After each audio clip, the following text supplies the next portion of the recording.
وعلیکم السلام الحمد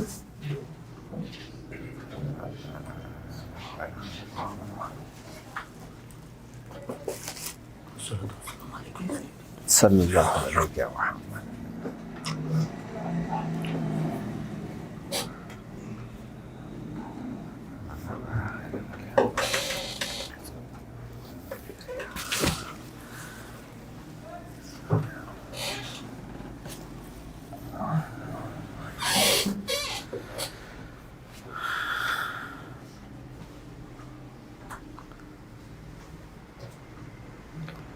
اصل میں آصف جو نا ٹوٹا ہوا ہے تھوڑا سا نا. ہاں جبکہ وہ یورپ پورا ہو کر آئے. یورپ میں 2 دفعہ دبئی گیا تھا, وہاں سے پریشان رہا, گھر کے معاملات بھی اس کے بہت خراب ہیں. اللہ پاک آسانی کرنے والے ہیں. میرے پیچھے لگا ہوا تھا کہ وہ مجھے دستِ غیب دے دو. میں نے کہا کیا کرو گا بھائی دستِ غیب کا؟ کہہ رہا لوگوں کی خدمت کروں گا. میں نے کہا صحیح ہے. ہمارے ایک پیر بھائی کا انتقال ہو گیا, میں نے اس کو پھر ان کے بعد بھیج دیا. سلمان بابا, ہاں سلمان کے پاس. خیر سلمان نے بھی بڑی ریاضت کری تھی, بڑی محنت کری تھی اس نے بھی, اپنے کام میں پکا تھا وہ بھی نا. صلی اللہ علیہ محمد.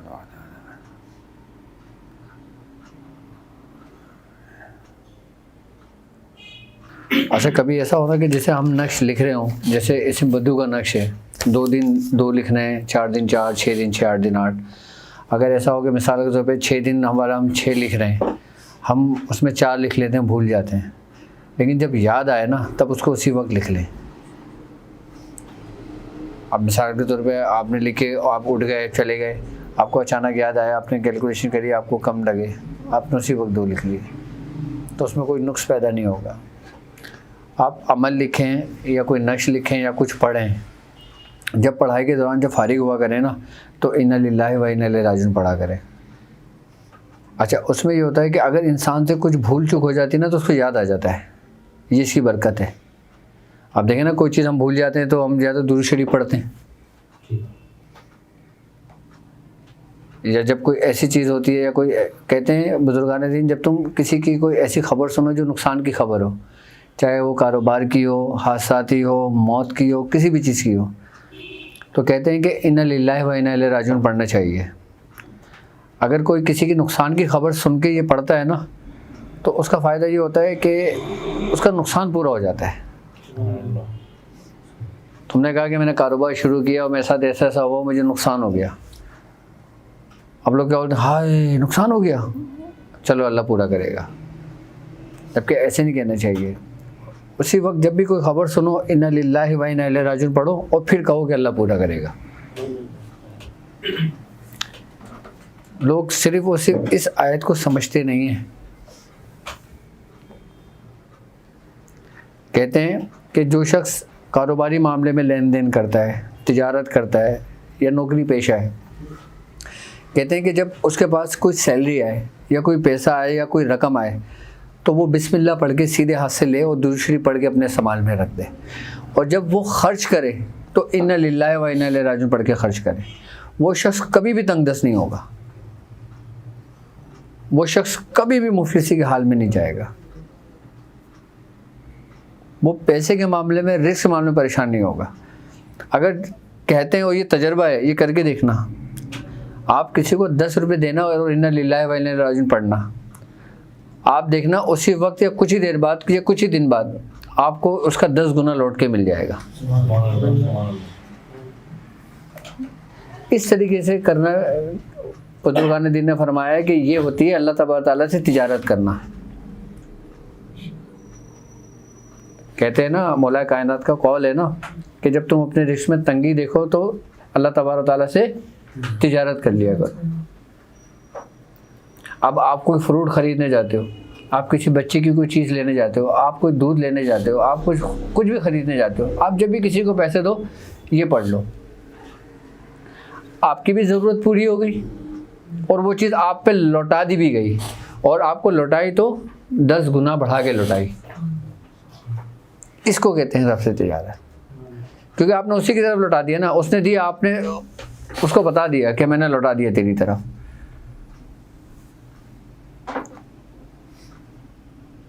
اور اگر کوئی صدقہ کرتے ہو, کسی کی مدد کرتے ہو, کچھ بھی دیتے ہو, آپ جب کوئی رقم کی لین دین کرو نا, آپ یہ پڑھ کے دیکھنا اور پھر مجھے بتانا کہ اس سے کتنا فائدہ ہوا. یہ جب مجھے میاں حضور نے تعلیم کیا تھا نا, یہ اس وقت سے لے کے آج تک میرا معمول ہے. اور کبھی ایسا ہوتا ہے کہ اگر میں دے بھی دوں نا, میں بھول جاؤں, میں نے نہیں پڑھا, مجھے فوراً یاد آ جائے, میں اس کو دینے کے بعد بھی پڑھ لیتا ہوں.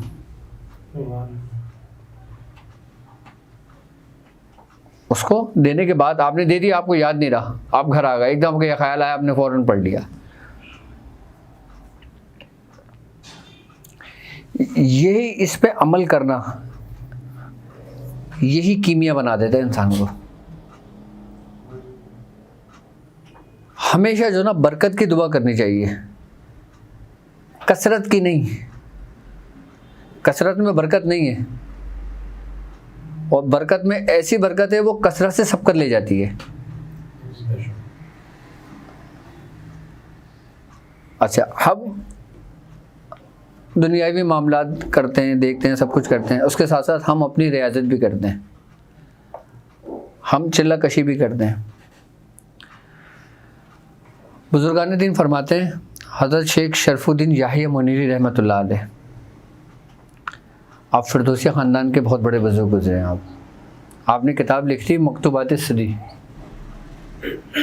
اس میں آپ فرماتے ہیں کہ علم اس کی حیثیت ایسے ہے جیسے نر کی, اور عمل اس کی حیثیت ایسے ہے جیسے مادہ کی. آپ فرماتے ہیں کہ بغیر علم کے عمل کرنا ایسا ہے جیسے آپ نے ساری زندگی بنا وضو کے نماز پڑھی. آپ نے ساری زندگی بنا وضو کے نماز پڑھی, یا ایسی مثال ہے کہ جیسے کوئی کافر قرآن کی تلاوت کرے.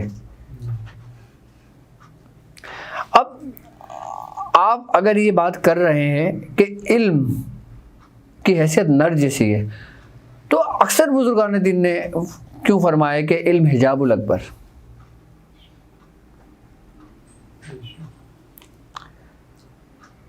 کہ علم سب سے بڑا حجاب ہے. اگر علم حجاب ہے تو پھر آپ یہ بات کیوں کر رہے ہیں؟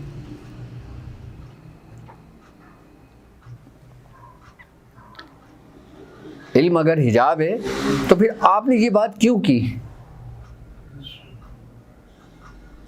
تو ہمیں جاننا یہ چاہیے کہ یہ علم کیا ہے کہ جس کے بارے میں ہمیں بتایا گیا. یہ کون سا علم ہے؟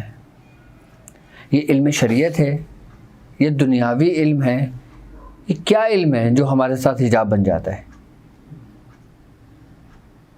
اور ایک جگہ کہہ رہے ہیں کہ اگر علم نہیں ہے آپ کو اور آپ ریاضت کر رہے ہیں اور ساری زندگی آپ نے چلے کر رہے ہیں, تو آپ کی مثال کیسی ہے جیسے آپ نے بنا وضو کی نماز پڑھی. اگر علم کی اگر ہم بات کرتے ہیں نا, تو علم 2 طرح کا ہے, باقی جتنے بھی ہیں نا سب اس کی شاخیں ہیں.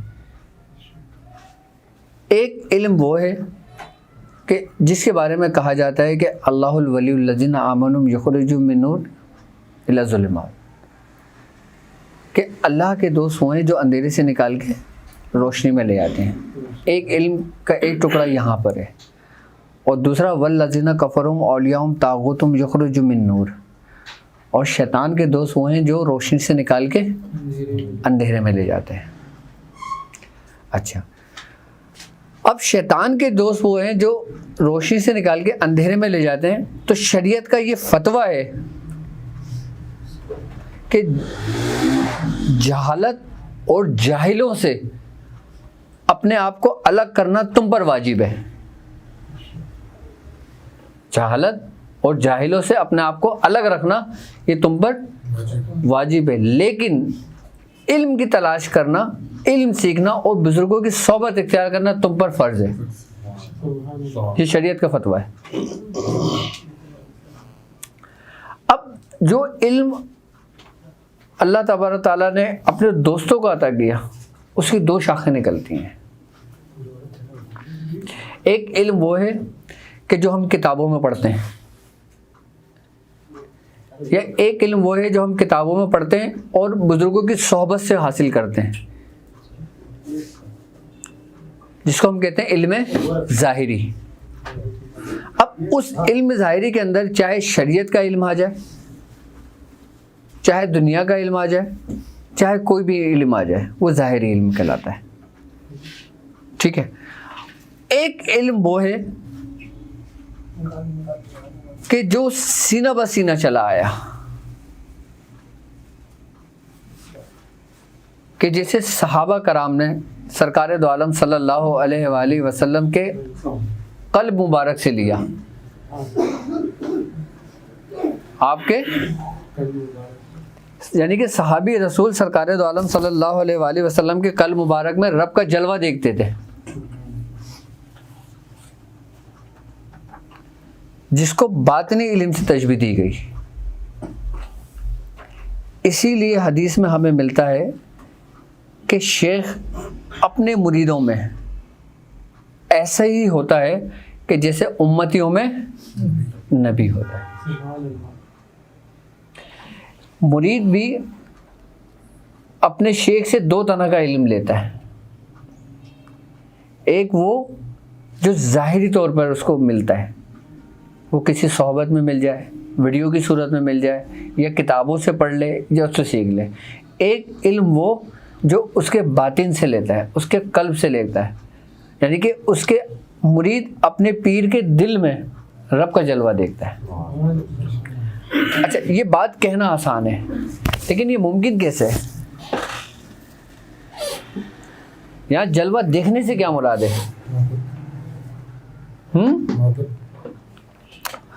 محبت ہے تو دیکھ رہا ہے نا، اور جب محبت نہیں ہوگی تو دکھے گا بھی نہیں. اب وہ جو دکھ رہا ہے وہ کیا ہے؟ بزرگان دین فرماتے ہیں کہ جلوہ دیکھنے سے مراد یہ ہوتا ہے کہ شیخ کے قول، فعل اور افعال اس کو اپنا لیتا ہے. جب وہ اس کو اپنے اندر اپنا لیتا ہے نا، پھر شیخ اس میں صلاحیت کر جاتا ہے. یعنی کہ بھی شیخ کا جو قلب ہوتا ہے نا، وہ پھر آئینہ ہے. پھر ہر شخص اپنا اس میں، اب تم بولو کہ میرا شیخ کامل ہے تو تم وہی عکس دیکھو گے. تم بولو کہ میرے شیخ نے میرا وقت برباد کیا ہے تو تم وہی دیکھو گے. اس کی مثال ایسے کہ جیسے سرکار دو عالم صلی اللہ علیہ وآلہ وسلم کی زندگی کا واقعہ ہے. آپ ایک جگہ سے گزر رہے تھے، حضرت ابو بکر صدیق رضی اللہ تعالیٰ عنہ آپ کے ساتھ تھے. ابو جہل آیا، اس نے آپ کو برا بھلا کہا کہ معاذ اللہ آپ ایسے ہیں، یہ ہیں، وہ ہیں، 10 اس نے باتیں کری. آپ نے خاموشی اختیار کی. آپ نے کہا تم صحیح کہہ رہے ہو. کیا کہا؟ وہ چلا گیا. ایک صحابی رسول آئے، انہوں نے حضور کو دیکھا اور آپ کی تعریفیں بیان کی. آپ نے فرمایا تم بھی صحیح کہہ رہے ہو. تو حضرت ابو بکر صدیق رضی اللہ تعالیٰ نے فرمایا کہ حضور یہ کیا ماجرا ہے؟ آپ نے ابو جہل کو بھی کہا تم صحیح بول رہے ہو، اور آپ نے ان صحابی کو بھی کہا تم صحیح کہہ رہے ہو. تو حضور نے فرمایا کہ تمہارا نبی تمہارے لیے آئینہ ہے. ہر اس میں اپنا عکس دیکھتا ہے وہ. اب ابو جہل نے اس میں اپنا عکس دیکھا تو اس نے وہی کہنا شروع کر دیا. صحابی نے انہوں نے اپنا عکس دیکھا تو انہوں نے وہ کہنا شروع کر دیا. تو پیر اپنے مرید کے لیے ایک آئینہ ہے. اچھا، کہتے ہیں کہ مرید ہونا بہت مشکل ہے.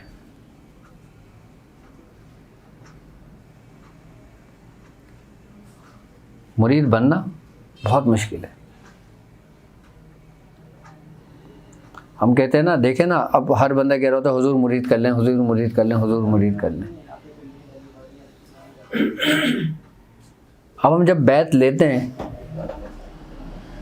تو کیا وہ مرید ہو جاتا ہے؟ اس کے یقین پر جب کوئی مرید آپ سے بیعت لیتا ہے تو وہ مرید ہو جاتا ہے. یقین ہوگا تو اچھا ابھی بات یقین کی نہیں ہو رہی ہے. ابھی ایک مرید ہونے آیا ہے, صحیح وہ کہتا ہے مجھے حضور مرید کر لیں آپ اپنا, صحیح. جبکہ مرید بننا بہت مشکل ہے. اسی طریقے سے جیسے ڈاکٹر کے گھر اگر کوئی بچہ پیدا ہوتا ہے تو وہ ڈاکٹر نہیں اس وقت تک جب تک وہ میڈیکل نہ پڑھ لے. ابھی اگر اس نے مرید ہوا ہے, وہ اس کی رجسٹریشن ہوئی ہے خالی, ابھی اس کا نام لکھا گیا ہے, اب بننا وعلیکم السلام یہ اس کے اوپر ڈیپینڈ کرتا ہے. اچھا جو علم جس کے بارے میں کہا گیا ہے کہ یہ حجاب ہے, یہ وہ علم ہے کہ چاہے وہ شریعت کی انتہا کا علم ہے یا طریقت کی انتہا کا علم ہے یا معرفت کی انتہا کا علم ہے یا دنیاوی انتہا کا علم ہے, کہ جس علم کو پا کر انسان میں ایک ذرہ برابر رائی کے دانے کے برابر بھی اس میں غرور و تکبر ہے.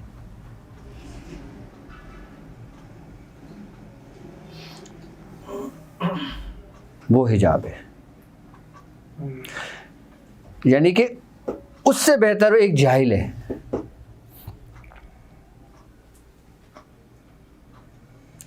اس عالم سے بہتر ایک جاہل ہے. اب شیطان نے صرف ایک لفظ ہی تو کہا تھا انا, یعنی کہ میں بہتر ہوں. اب جب انسان کو کچھ عطا ہوتا ہے, چاہے اس کو روحانیت ملے, چاہے اس کو معرفت ملے, چاہے اس کو علم ملے, چاہے اس کو دولت ملے, چاہے اس کو طاقت ملے, تو اس کے اندر ایک کیفیت ہوتی ہے کہ میرے پاس کچھ ہے.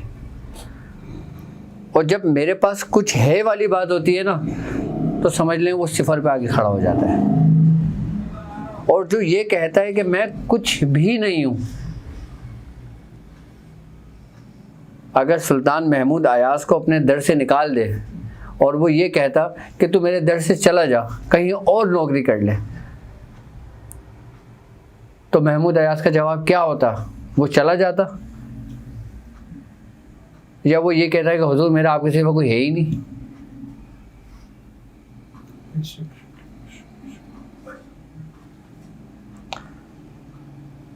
اور جب ذرہ برابر بھی آپ کے اندر یہ بات ہے کہ آپ کچھ ہو, یہاں تک بزرگان فرماتے ہیں کہ اتنا بھی وہ نہیں کرنا چاہیے کہ لوگ فخر سے بولتے ہیں نا میں فلاں کا مرید ہوں.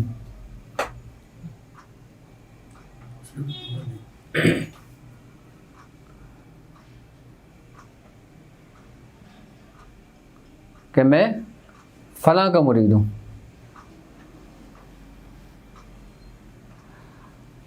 حضرت امام اعظم ابو حنیفہ رحمۃ اللہ علیہ آپ سے منسوب آپ کے جتنے شاگرد تھے لاکھوں کی تعداد میں, سب کہتے تھے کہ ہم امام اعظم کے شاگرد ہیں. لیکن آپ کیا کہتے تھے کہ ابو یوسف میرا شاگرد ہے. حضرت شیخ ابو یوسف رحمۃ اللہ علیہ جو آپ کے بعد آپ سے سلسلہ جو چلا, کہ جب آپ چھوٹے تھے, آپ بچوں کے ساتھ کھیل رہے تھے مٹی میں, پانی میں, تو حضرت امام اعظم ابو حنیفہ رحمۃ اللہ علیہ آپ گزر رہے تھے, آپ نے فرمایا بچوں آرام سے کھیلو, گر جاؤ گے. تو جس میں مولانا ابو یوسف رحمۃ اللہ علیہ نے فرمایا تھا کہ حضور ہماری فکر چھوڑیں, اگر ہم گرے تو ہمیں چوٹ لگے گی, آپ تھوڑا خیال سے چلیں, اگر آپ گرے نا تو عالم اسلام کو چوٹ لگے گی. آپ نے فرمایا یہ عام بچہ یہ بات نہیں کہہ سکتا. آپ نے اٹھا کے اس کا ہاتھ پکڑ لیا. پھر آپ اسے ماں باپ کے پاس لے کے گئے, ان سے اجازت لی, ان سے پھر ان کی تربیت کری. دیکھیں آج دنیا میں کس کو پہچانتے ہیں لوگ. آپ نے کبھی بھی اپنے منہ سے کچھ نہیں کہا, لیکن آپ کے فعل سے, آپ کے عمل سے, آپ کے اعمال سے, آپ کی جتنی بھی تصانیف ہیں ان سے لگتا ہے کہ وہ کون تھے.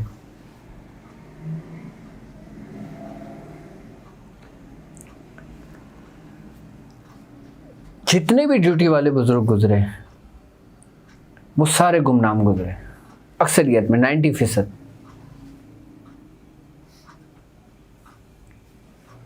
کیا ان کو یہی نہیں پتا ہوتا کہ ان کے پاس حصہ کس سلاسل کا ہے، کس خانوادے کا ہے؟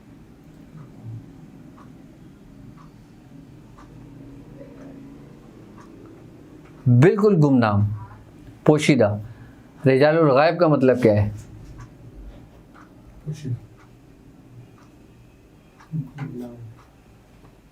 اور جتنے بھی ظاہری ہیں سب ہمارے سامنے، کوئی کتب ہے، کوئی ابو الوقت ہے، کوئی غوث ہے، کوئی سب کچھ ہے، اور جو بیچارے گمنام ہیں وہ کچھ بھی نہیں ہے۔ یہاں تک کہ تم اپنے نام کے آگے بھی کوئی القاب نہیں لگاؤ، کہیں ایسا نہ تمہاری اسی پکڑ ہو جائے۔ اگر آپ کا نام ایک بڑی پوسٹر پہ لکھا ہوگا کہ رہبر شریعت، پیر طریقت، اور بڑے بڑے القابات لکھے ہوں گے، تو آپ اس کو دیکھو گے، آپ کے دل میں کیا ہوگا؟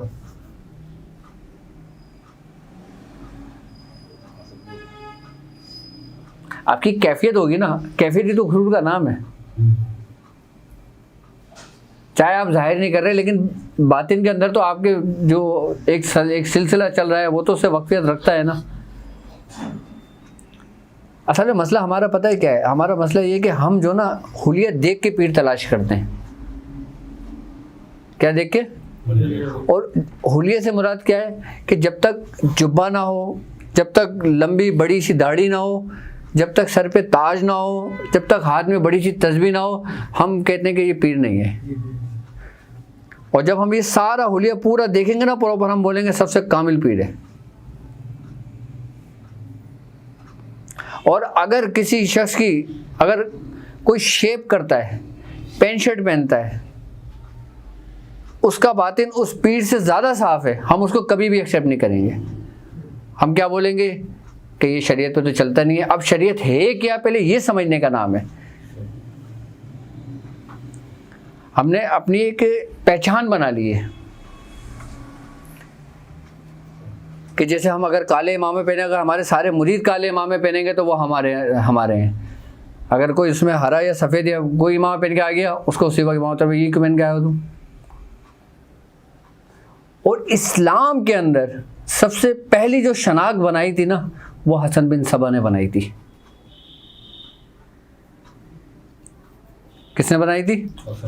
جو سب سے بڑا منافق تھا، کہ جس نے جتنا سب سے زیادہ عالم اسلام کو اور دین کو نقصان پہنچایا تھا، یہ وہ شخص تھا۔ اس نے کہا تھا کہ اے علی، میں نے تمہارے نبی کی اتنی جھوٹی حدیثیں ملا دی ہیں، گھٹ مٹ کر دیا ہے کہ تم اگر چھنی سے بھی چھانو گے تو نہیں چھان سکتے۔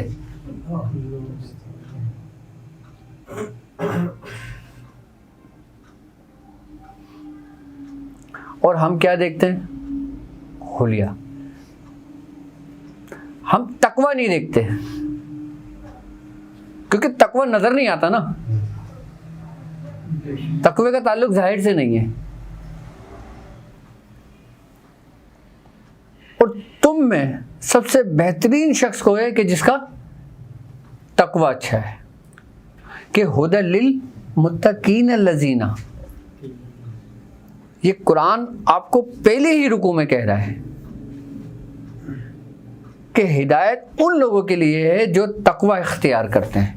باقی یہ نہیں کہا کہ ہدایت ان لوگوں کے لیے جو نماز پڑھتے ہیں، ہدایت ان لوگوں کے لیے جو اچھے کام کرتے ہیں، ہدایت ان لوگوں کے لیے جو یہ کرتے ہیں، ہدایت ان لوگوں کے لیے جو یہ کرتے ہیں، ہدایت ان لوگوں کے لیے جو اس کی پیروی کرتے ہیں۔ کس کے لیے؟ اب یہ تقوی کیا ہے؟ مرید کے لیے سب سے پہلے جس کو اختیار کرنے کا حکم ہے وہ ہے تقوی۔ اچھا، یہ تقوی ہی ہے جو مرید ایک دوسرے کے اوپر سبقت لے جاتے ہیں۔ اس لیے سبقت نہیں لے جاتے کہ اس کی دنیا اچھی ہے تو یہ مرید زیادہ اسٹرانگ ہے تو اس کو پہلے وہ بلا لو، باقی جو مرید بیٹھے ہیں ان کو بعد میں بلائیں گے۔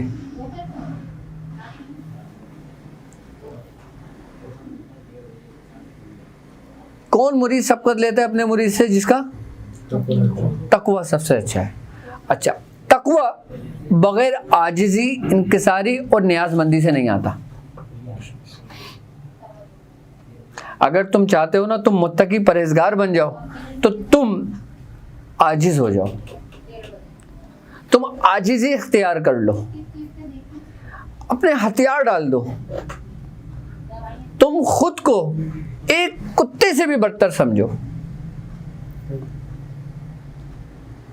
گرا دو اپنی ذات کو، ختم کر دو اپنی انا کو، مٹا دو اپنے نفس کو، تو پھر تقوی کا سفر شروع ہوتا ہے تمہارا۔ اور حضرت شیخ ابو بکر شبلی رحمۃ اللہ علیہ فرماتے ہیں کہ میں نے رب کو پانے کا سب سے مختصر ترین جو راستہ اختیار کیا نا وہ تھا عاجزی اور انکساری کا۔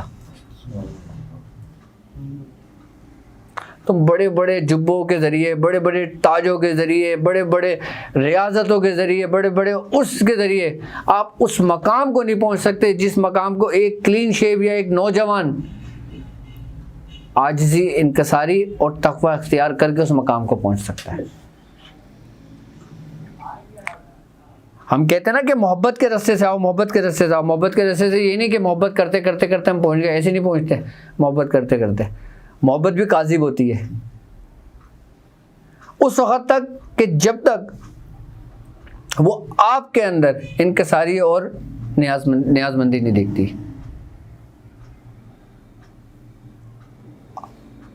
اس درخت پہ ہمیشہ تمہیں پھل ملے گا کہ جو درخت جھکا ہوا ہوگا، سب سے زیادہ پھل ہوگا۔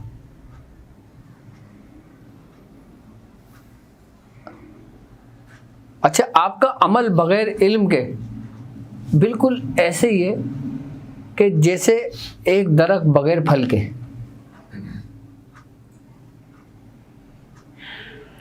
ایک بیج بغیر مغز کے،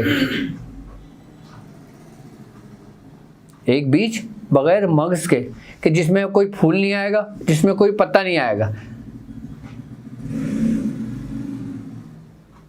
ایک سوکھا ہوا درخت۔ مطلب آپ کو عمل کرنے سے یہ نہیں کہ آپ کو کوئی ثواب ہی نہیں ملے گا، آپ کو کوئی وہی نہیں ملے گا۔ دیکھو، ثواب ایک اپنی جگہ ہے،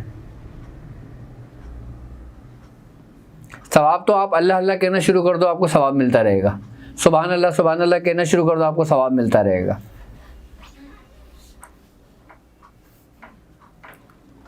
اولیاء کرام نے کوئی بھی کام اگر کیا ہے نا تو ثواب کے لیے نہیں کیا ہے، ثواب تو ایک تحفہ ہے ان کا جو ان کو ملنا ہی ملنا ہے، چاہے وہ لیں یا نہ لیں۔ یہاں تک کہ اولیاء کرام ہے کہ جن کے بارے میں تاریخ میں یہ ملتا ہے کہ اگر روز محشر اللہ تبارک تعالیٰ مجھے جنت دے گا تو میں جنت میں نہیں جاؤں گا، کہوں گا کہ مجھے میرے رب کا، میرے محبوب کا دیدار کافی ہے میرے لیے۔ یہاں تک کہ حضرت رابعہ بصری رحمۃ اللہ علیہ کا ایک واقعہ ہے کہ آپ ایک ہاتھ میں آگ اور ایک ہاتھ میں پانی لے کے دوڑے جا رہی تھی۔ حضرت امام حسن بصری نے فرمایا، رابعہ کہاں جا رہی ہو؟ آپ نے فرمایا کہ یہ پانی ہے، میں اس سے جہنم کی آگ کو بجھانے جا رہی ہوں کہ جو لوگ جہنم کے خوف سے اس کی عبادت کرتے ہیں، اور یہ آگ میں اس جنت کو جلانے جا رہی ہوں کہ جو لوگ جنت کے شوق میں عبادت کرتے ہیں۔ تو آپ نے فرمایا پھر کس لیے عبادت کریں اس کی؟ کہا اس کے لیے کیوں نہیں کرتے؟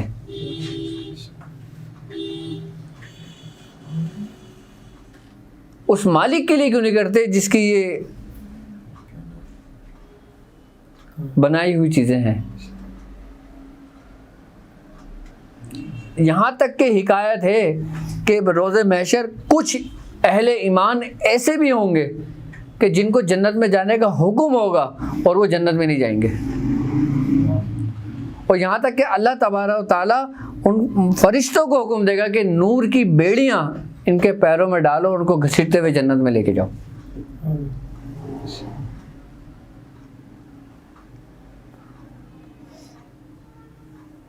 وہ لوگ نہیں ہیں جو ریاضت کے مقاموں سے پہنچے ہیں۔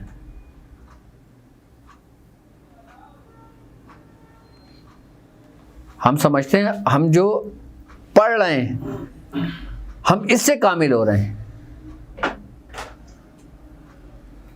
ہم کوئی چلہ کر رہے ہیں تو ہم اس سے کامل ہو رہے ہیں۔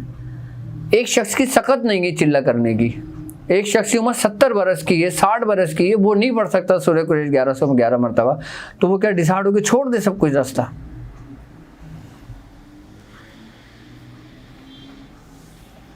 ایک عورت ہے نہیں پڑھ سکتی،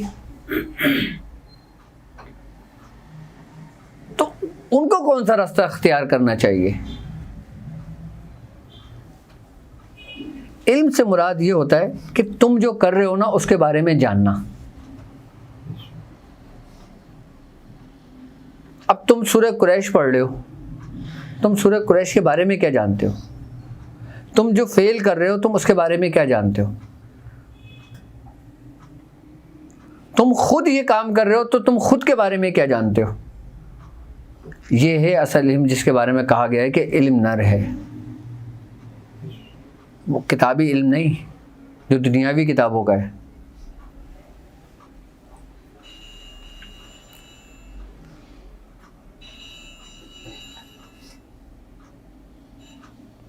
کیوں ہم نے ہر سفر اپنا ابتدا سے شروع کیا؟ میں کیوں آپ لوگوں سے کہتا ہوں آپ لوگ سب سے پہلے خود کو سمجھو. جب تک خود کو نہیں سمجھو گے قرآن کی کسی آیت کو نہیں سمجھو گے.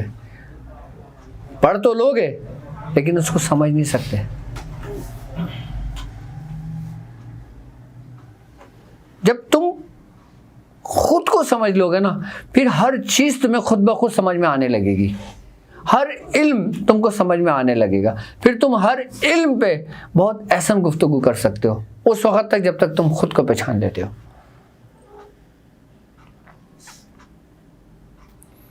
اب ہم خود سے غافل ہیں اور بھروسہ کر رہے ہیں ایک لاٹھی پر.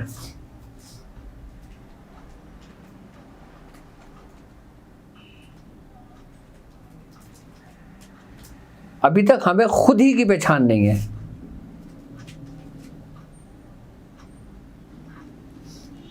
مرید کا سب سے ابتدا کا جو سفر ہوتا ہے نا وہ چلہ کشی سے نہیں ہوتا.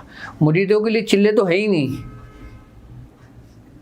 ریاضتیں مریدوں کے لیے نہیں ہوتی، ریاضتیں خاص لوگوں کے لیے ہوتی ہیں. ان لوگوں کے لیے ہوتی ہیں کہ جو یہ علم رکھتے ہیں. اور باقی اگر مرید ریاضت کے پیچھے دوڑتا ہے نا تو پھر اس کی مثال ایسے ہی ہے کہ وہ درخت تو گھنا بن جائے گا لیکن اس سے کوئی پھل نہیں نکلے گا. وہ لوگوں کو سایہ تو ضرور دے گا لیکن جب لوگوں کو بھوک لگے گی نا تو ان کو وہ پھل نہیں دے سکے گا. تو تمہیں سایہ دار درخت بننا ہے یا پھل دار درخت بننا ہے؟ اگر پھل دار درخت بننا ہے تو پھر تمہیں پہلے خود کو پہچاننا ہوگا. جو تم کر رہے ہوگے تمہیں اس کو جاننا ہوگا کہ تم کر کیا رہے ہو. بزرگوں نے یہ سمجھانے کے لیے تو اپنی پوری زندگی صرف کر دی تھی.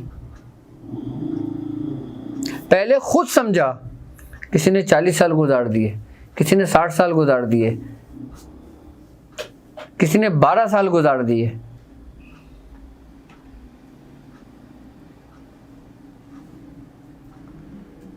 یہ خودی جو ہے نا یہی سب کچھ ہے.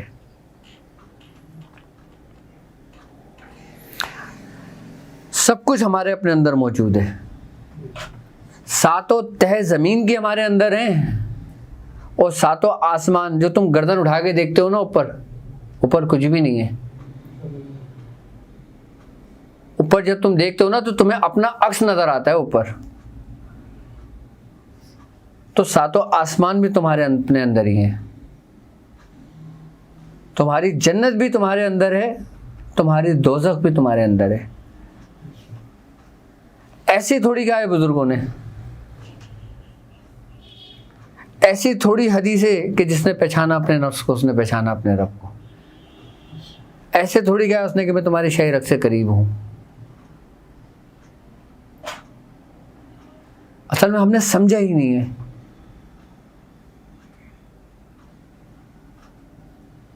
اب ہم ایسوں کو تو دھتکار دیتے ہیں کہ جو پینٹ شرٹ پہنا ہوا ہوتا ہے چاہے کتنا ہی متقی پرہیزگار کیوں نہ ہو. ہم ایسوں کے پیچھے نماز نہیں پڑھتے کہ جس کی داڑھی نہ ہو. ہم اس کے پیچھے نماز پڑھ لیں گے کہ جو ایک بڑا سا جبہ پہن کے، بڑا سا پگڑی باندھ کے، بڑا سا کرا ہوا ہے اور اس کے اندر کیا ہے، اس کے پیچھے تم کیا کر رہے ہو.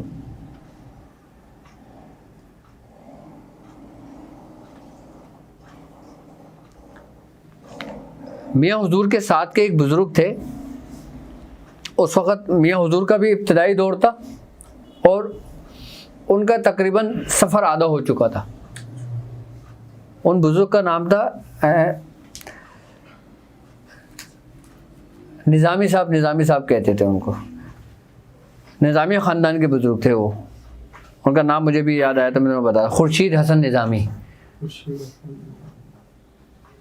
خورشید ان کا نام تھا. ان کی داڑھی نہیں تھی, وہ آپ کی طرح کلین شیپ تھے. کیا کلین شیپ تھے, داڑھی نہیں تھی ان کی. اور ہزاروں کی تعداد میں ان کے مرید تھے. آج سے 30 سال پہلے کی بات کر رہا ہوں میں, کیونکہ میرا بچپنا وہیں گزرا. میرا ابتدائی وقت انہی کے اس میں گزرا. ہزاروں کی تعداد میں ان کے مرید تھے. یہاں تک کہ میاں حضور خود ان سے جب ملاقات کرتے تو راز و نیاز کی باتیں ہوتی تھی. میاں ان سے بولتے تھے کہ حضور کچھ تو خیال کر لیں. آپ نے کہا جب وقت آئے گا تو رکھ لیں گے. اچھا یہ دنیا تو دور ہے ہم سے, لیکن دنیا کہاں چھوڑے, ان سے زیادہ تو باہر ویٹ کر رہے ہوتے. تو ان کا کلین شیپ تھے اور ہزاروں کی تعداد میں ان کے مرید تھے. اور ایسے کامل تھے کہ آپ گھر سے چلتے تھے ان کے پاس نیت کرنے کے لیے, آپ تو وہاں پہنچتے تو آپ کا مسئلہ حل ہو چکا ہوتا تھا. آدھا بلوچ ان کا مرید تھا.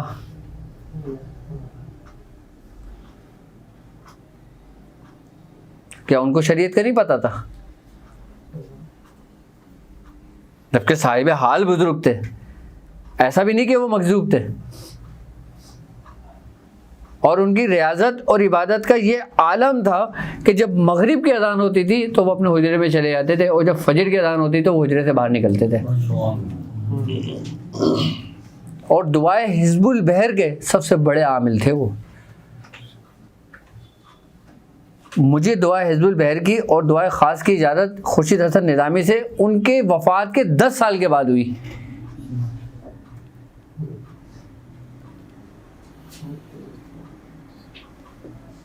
دعائے حزب البحر کی اجازت مجھے ان سے بھی ہوئی. ہاں, ان کی وصال کے 10 سال کے بعد ہوئی.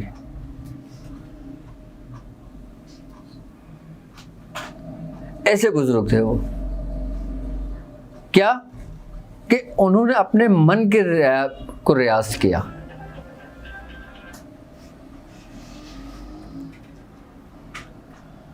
اور ہم کس کو دیکھتے ہیں؟ کسی کے ظاہر کو. بزرگان دین فرماتے ہیں کہ تمہیں علم جہاں سے ملے تم لے لو. یہ نہیں دیکھو کون کہہ رہا ہے, بلکہ یہ دیکھو وہ کہہ کیا رہا ہے. اگر جو وہ کہہ رہا ہے اور اس کا اثر تمہارے دلوں پر ہو رہا ہے تو سمجھ لینا وہ تمہارے لیے کہہ رہا ہے. یہ بزرگ فرماتے ہیں.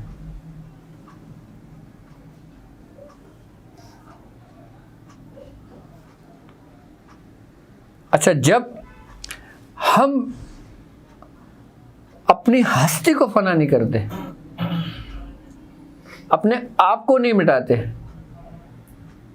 اس وقت تک ہمیں آگے کا راستہ نہیں ملتا.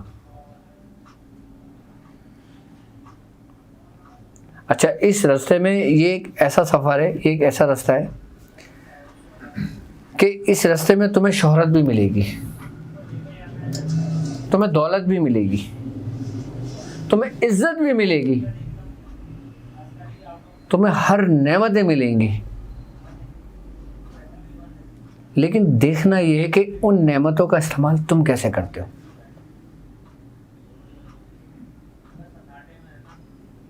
ان نعمتوں کا استعمال تم کیسے کرتے ہو. حضور نے اپنی زندگی کا ایک حصہ ایسے گزارا کہ آپ 2-2 3-3 دن فاقے سے ہوا کرتے تھے, یہاں تک کہ صرف کھجور اور پانی تناول فرمایا کرتے تھے. اور ایک وقت ایسا بھی گزارا کہ مال اور اسباب اور اس کی اتنی کثرت تھی بیت المال میں کہ آپ کس طرح لوگوں میں تقسیم کیا کرتے تھے.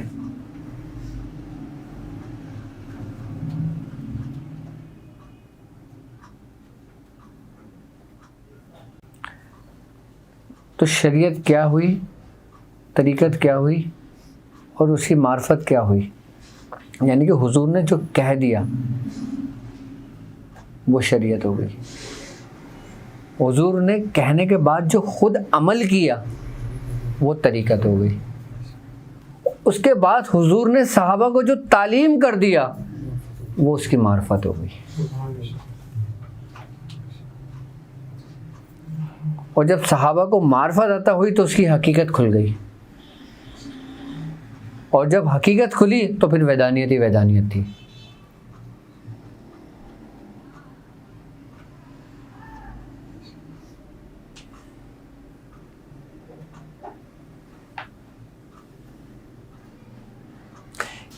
کبھی بھی کسی کے ظاہری حلیے پہ نا اعتراض نہیں کرنا, معترض نہیں ہونا, چاہے وہ تمہارا پیر ہو, چاہے وہ ایک عام شخص ہو, چاہے وہ تمہارا پیر بھائی ہو, چاہے وہ تمہارا پیر بھائی ہو, چاہے وہ تمہارا مرید ہو, اس کے ظاہری حلیے پہ کبھی اعتراض نہیں کرنا کہ بھائی تو پینٹ شرٹ پہن کے کیوں آیا ہے یہاں پر.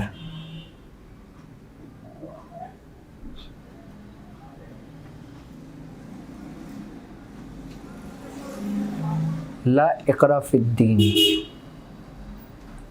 کہ ہمارے دین میں زبردستی نہیں ہے.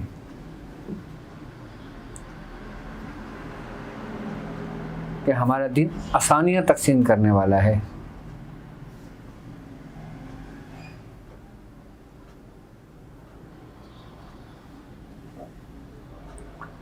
آپ دیکھ لیں, بر صغیر پاک و ہند کو اٹھا کے ہم دیکھتے ہیں, حضرت خواجہ خواجگان خواجہ معین الدین چشتی رحمۃ اللہ علیہ کو یا دوسرے بزرگان دین کو دیکھتے ہیں ہم, آپ کے پاس ہر قسم کے لوگ آیا کرتے تھے. ہندو بھی آتے تھے, مسلم بھی آتے تھے, کافر بھی آتے تھے. آپ کی تاریخ میں کبھی ملتا ہے کہ آپ نے کسی ہندو کو بھگایا کہ بھائی تیرا یہاں کیا کام, تو کیوں آیا ہے؟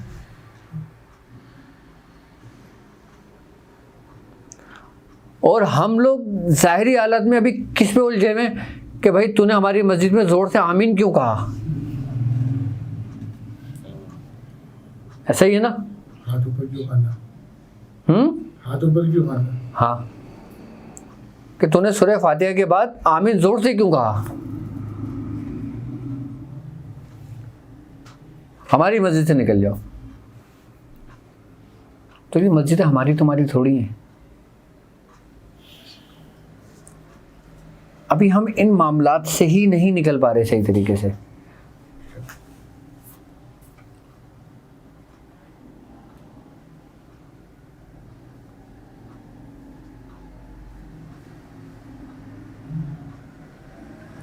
جب ہم ان معاملات سے نکلیں گے تو ہم آگے کا سفر کریں نا.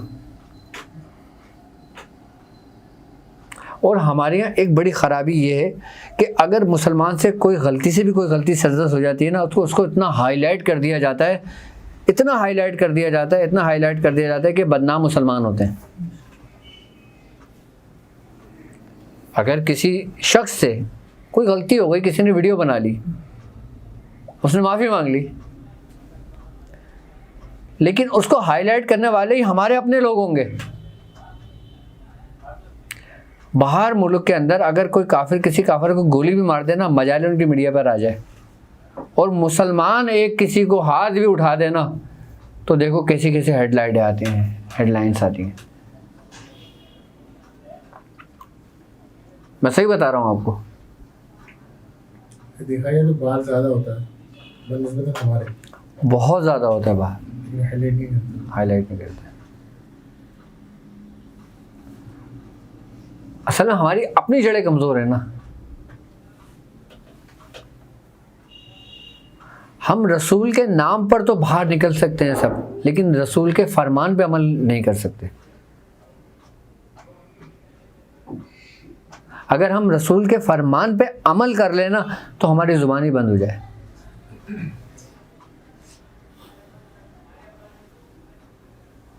کیوں؟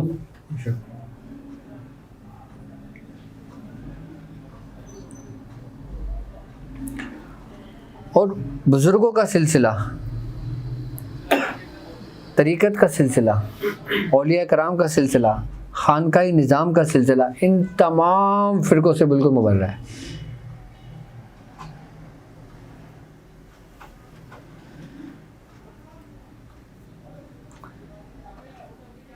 کیوں؟ کیونکہ اولیاء کرام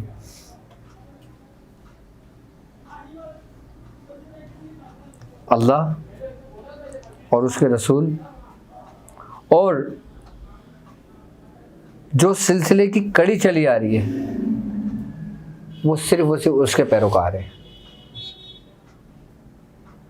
کہیں کڑی کسی بزرگ آدمی ملتی ہے, کہیں کڑی کسی بزرگ آدمی ملتی ہے, کہیں کڑی کسی بزرگ آدمی ملتی ہے. ہمارے پاس اہل حدیث بھی آتے ہیں, دیوبندی بھی آتے ہیں, سنی بھی آتے ہیں, عیسائی بھی آتے ہیں, ہندو بھی آتے ہیں. ابھی ایک آئے ہوئے تھے امریکہ سے, تو ان کا ایک پورا پروگرام ہوا تھا, وہ دعوت نامہ دے کے گئے تھے مجھے.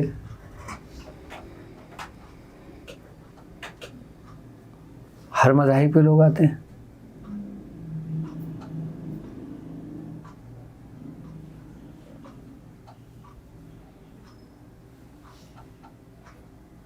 تو اس صورت میں ہمارے بزرگوں نے کیا کیا؟ جو جس مقصد کے لیے آیا نا اس کے لیے وہی دعا کی. کیا؟ جو جس مقصد کے لیے آیا نا اس کو وہ دعا کی. اب میں آپ کو اپنے ہی بزرگ کے ایک واقعہ بتاتا ہوں. ہمارے دادا تھے خواجہ مظفر حسین شاہ صاحب.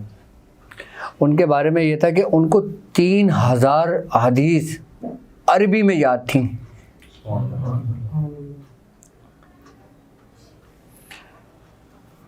فرماتے ہیں کہ ہمارے دادا میاں خواجہ منظور حسین شاہ صاحب, جن سے ہمارا مداریہ خاندان ہمیں ملا, ان کے پیر و مرشد تھے. یہ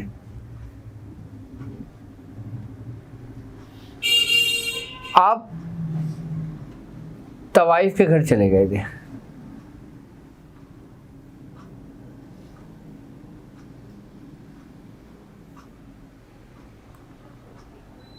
لوگوں نے دیکھا حضرت یہ کیا ہو گیا, تو جتنے بھی آدھے لوگ تھے وہ چھٹ گئے تھے, آدھے رہ گئے تھے. لوگوں نے کہا حضور یہ جگہ آپ کے لیے نہیں ہے,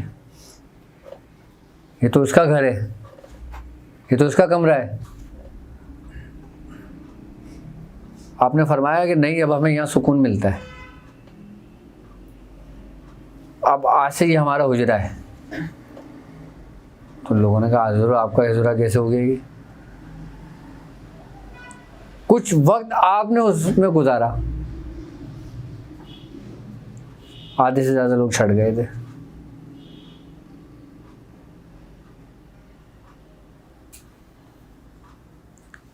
کیوں؟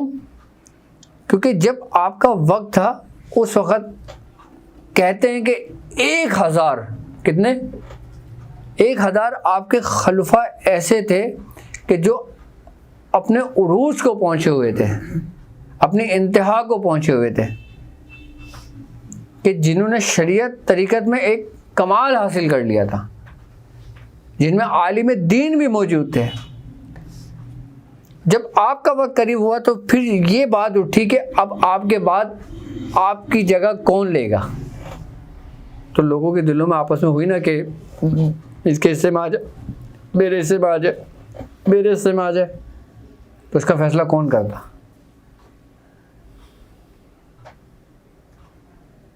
آپ نے بھی سوچا کہ میں فیصلہ کیسے کروں, تو فرمایا آپ کون ہوتے فیصلہ کرنے والے, اس کا فیصلہ ہم خود کریں گے. آپ کو حکم ہوا کہ جاؤ اب دوسرا سفر کرو. جب کچھ چند لوگ ٹھہر گئے نا کہ جو آپ کے ساتھ کے تھے, جب آپ نے دیکھا کہ 20-25 لوگ ہیں اور اس میں بھی فیصلہ کرنا مشکل ہو رہا ہے, تو آپ نے فرمایا کہ جاؤ یار کسی حجام کو بلاؤ. انہوں نے کہا حضور خیریت؟ انہوں نے کہا یار یہ بھوے وے یہ سب کچھ صاف کر دو اور شراب کا مٹکا لے آؤ. ہم نے ساری زندگی دیکھی نہیں کیا ہوتا ہے یہ, آج ہم اس کو پی کے دیکھیں. اور اس طوائف کو بھی بولنا کہ آج ہمارے کمرے میں سوئے. تو لوگوں نے کہا حضور آپ لگتا ہے آخری وقت میں یہ بھٹک گئے, راستے سے گئے. خیر مرید تھے, حکم تھا, لے آئے. اب جب لے آئے کمرے میں شراب کا مٹکا رکھا, اس طوائف کو بلایا, آئی بس سمجھ, حجام نے پوری خط وط سب کچھ صاف کر دیا, آپ چلے گئے. جتنے بھی باقی جو 10-15 لوگ تھے سب چھٹ گئے, سب چلے گئے. حضور اب تو کام کر دیا حضرت, ہو گئے پورے. ایک شخص جو اس چوکٹ پہ بیٹھے رہے تھے وہ تھے ہمارے دادا خواجہ منظور حسین شاہ صاحب. آپ نے دروازہ کھولا, آپ نے کہا ارے خواجہ تم نہیں گئے؟ آپ نے کہا حضور میرا آپ کے سوا کون ہے؟ ساری زندگی آپ کے ساتھ گزاری ہے. جب آپ مسلمان تو ہم مسلمان, آپ کافر ہوئے تو ہم بھی کافر. آپ نے فرمایا ہاتھ پکڑا, آپ اس کو اندر لے گئے. اس کے بعد اندر لے گئے, آپ کا وصال ہو گیا. وصال ہو گیا, خبر پھیل گئی سب جگہ کہ آپ کا وصال ہو گیا. آپ کو غسل دیا, اور کہتے ہیں کہ جب آپ کا جنازہ چل رہا تھا نا, اس وقت اتنی شدید دھوپ تھی, اس میں ایک سایہ دار ایک وہ آ گیا, بادل کا ٹکڑا, تو وہ آپ کے ساتھ ساتھ چلنے لگا. کہتے ہیں اتنے لوگوں کا ہجوم تھا کہ بے پناہ. کہتے ہیں جب آپ کا آخری دیدار کے لیے جب آپ کا کفن کھولا گیا نا, تو آپ کی داڑھی مبارک بھی تھی, آپ کی بھویں مبارک بھی تھی, آپ کا سب کچھ تھا. تو لوگ پھر سر پہ مٹی ڈال کے رہ گئے, حضور یہ کیا کر گئے. اب ہم توبہ بھی کریں تو کسی ہاتھ پہ کریں. ہماری تو ساری زندگی ریاضت گئی. اب ہم نے تو ظاہری حلیہ دیکھا تھا اپنے شیخ کا. جو ظاہری حلیہ دیکھ کے رہ گئے وہ لوگ سب فارغ و تحصیل ہو گئے.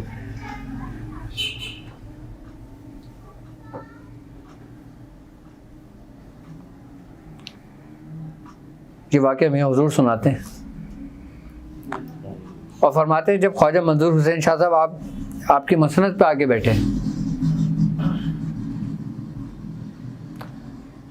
تو آپ کے پاس ایک طوائف آ گئی. آپ سے کہنے لگے حضور میرا دھندا نہیں چل رہا, مجھے کوئی تعویذ واویز دے دیں. اب میں کہا اچھا. آپ نے اٹھایا ایک پرچہ, اس کو ایسے فولڈ کیا, اس کو دے دیا کہ جا اپنے پاس رکھ لے. کچھ عرصے کے بعد آئے, مٹھائی وٹھائی لے کے, ہار پھول لے کے, پیسے لے کے کہ حضور بڑا چل رہا ہے. لوگوں نے کہا یار یہ کیا مسئلہ ہے آپ کے مریدوں نے.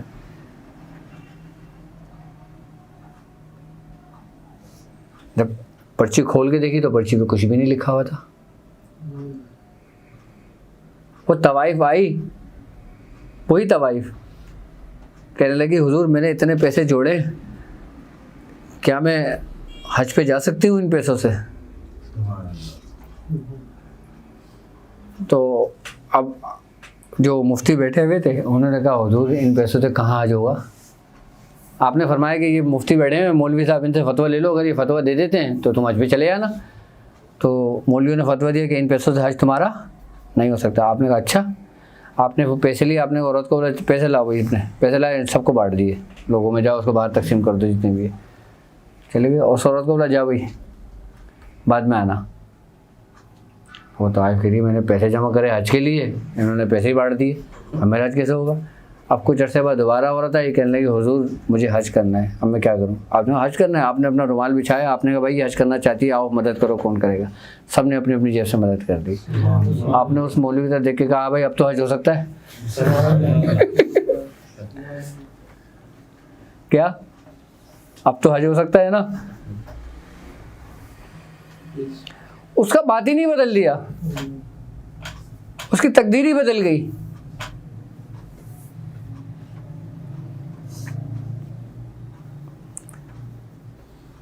تو کبھی بھی جو نا ایک بات یاد رکھنا کہ ہم نے صرف اور صرف اپنے اندر جو نا اگر خود کو پہچاننے تک پہنچنا ہے تو تمہاری سب سے پہلی سیڑھی جو ہے نا وہ عاجزی انکساری کی ہے، سب سے پہلی سیڑھی۔ دیکھو محبت ہوئی، تم مرید ہوئے، آئی بس سمجھ میں؟ اب تمہارے اندر عاجزی انکساری آئی۔ عاجزی سے مراد یہ ہوتا ہے کہ انسان اپنا ختم کر دیا اس نے۔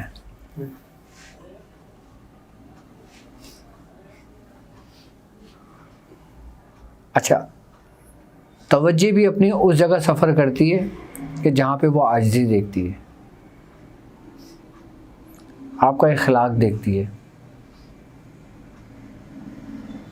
آپ کتنے ہی کامل ہو جاؤ، آپ کتنی ریاضت کے مالک ہو جاؤ، اگر آپ کا اخلاق اچھا نہیں ہے تو کچھ بھی آپ کو اچھا نہیں ہے۔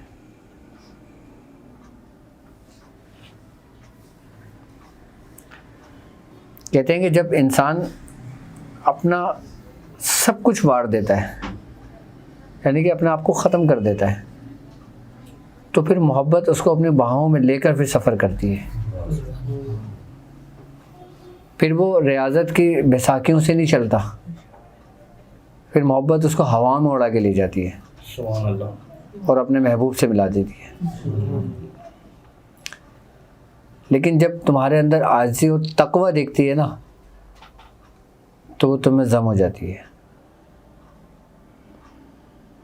اور یہ اتنی آسانی سے نہیں آتی۔ کہتے ہیں نا پہلا دروازہ نہیں کھلتا، انسان کی زندگی گزر جاتی ہے، اور اگر پہلا دروازہ کھل جائے نا تو پھر ہر دروازے آپ کو کھلے ہوئے ملتے ہیں۔ زندگی بدل جاتی ہے۔ ابھی بھی میں کہہ رہا ہوں آپ سے، آپ کا صرف ایک دروازہ بند ہے، باقی سب دروازے کھلے ہیں آپ کے اندر کے۔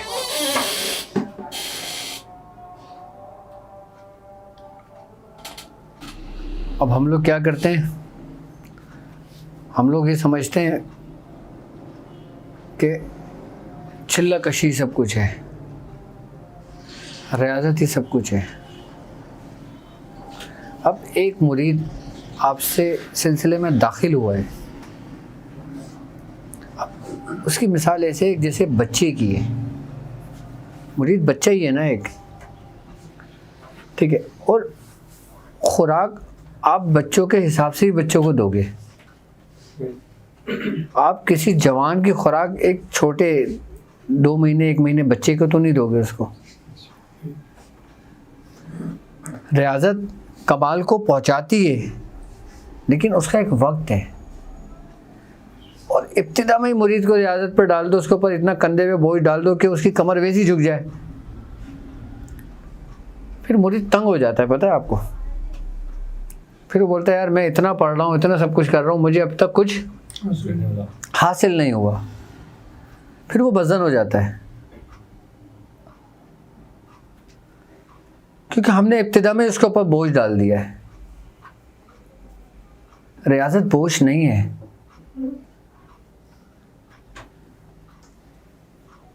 اب ہم نے ایک سفر شروع کیا اپنا تاک ہیلنگ کا، اس میں آپ یقین کرو گے اتنا کم تعداد میں، اس کو بھی صرف اتنی کم تعداد میں کہ آپ کو پڑھنے میں بھی 10 منٹ لگے، بس کافی ہے۔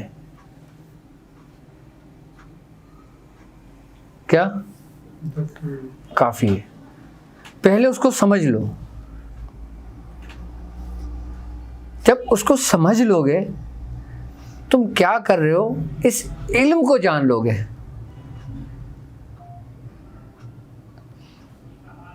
تو تمہارا 1 لاکھ پڑھنے سے بہتر ہے کہ تم 1000 بار پڑھ لو۔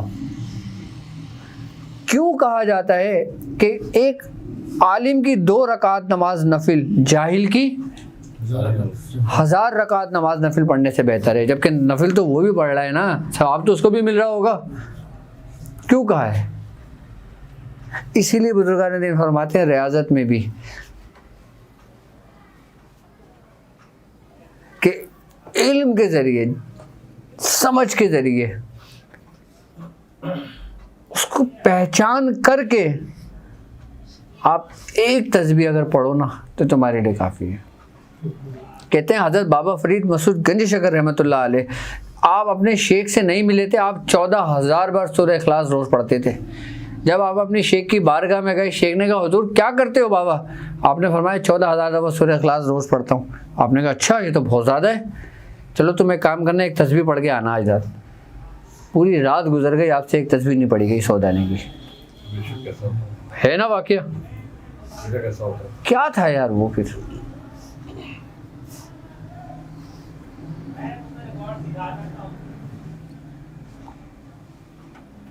کیا تھا اس رات, کیا تھا اس ایک تسبیح میں جو 100 دانے کی نہیں پڑی گئی آپ سے؟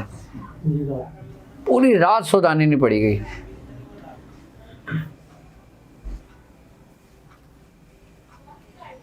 اور مولا کائنات فرماتے ہیں آپ کہ میں گھوڑے پہ بیٹھنے سے پہلے قرآن پاک ختم کر لیتا ہوں. یعنی کہ ایک رکعت میں پیر رکھ کر جب دوسری رکعت میں پیر رکھنے سے پہلے پہلے میں قرآن ختم کر لیتا ہوں. کیا ہے وہ معاملہ؟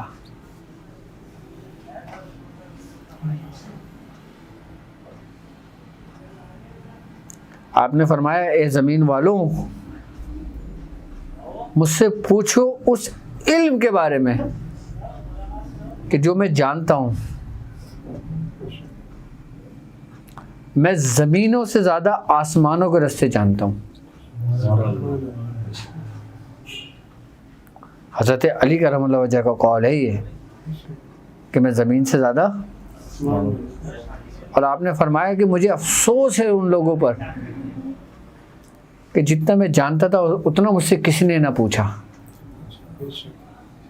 جتنا میں سخی تھا اتنا مجھ سے کسی نے نہیں مانگا. کون یہ بات کہہ رہا ہے آپ کو پتہ ہے کہ جنہوں نے اپنی آدھی زندگی فاقوں سے گزاری تھی.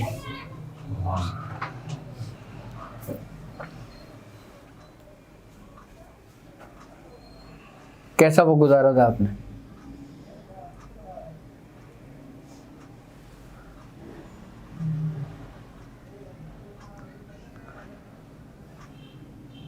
تو اگر ہم ان کے پیروکار ہیں, اگر ہم ان کے راستے پر ہیں, اور اگر ہم اسی سلسلے میں مرید ہیں, اگر ہم نے ہمارا نام رجسٹرڈ ہوا ہے تو سب سے پہلے ہمیں پہچان کرنی ہوگی.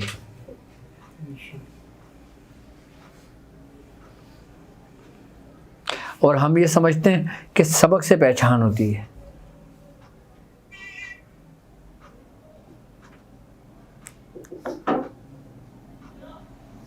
دیکھو ریاضت روشنی ہے,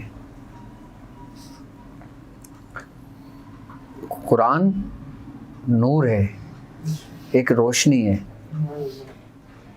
ایک قاری ساری زندگی پڑھتا ہے,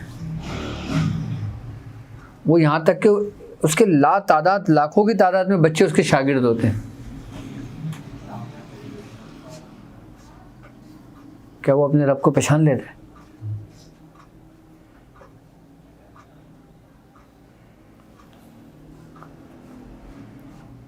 آپ نے میڈیکل پڑھا, 5 سال 8 سال 10 سال گزار کے آپ نے دنیاوی علم حاصل کرا, کیا آپ نے رب کو پہچان لیا؟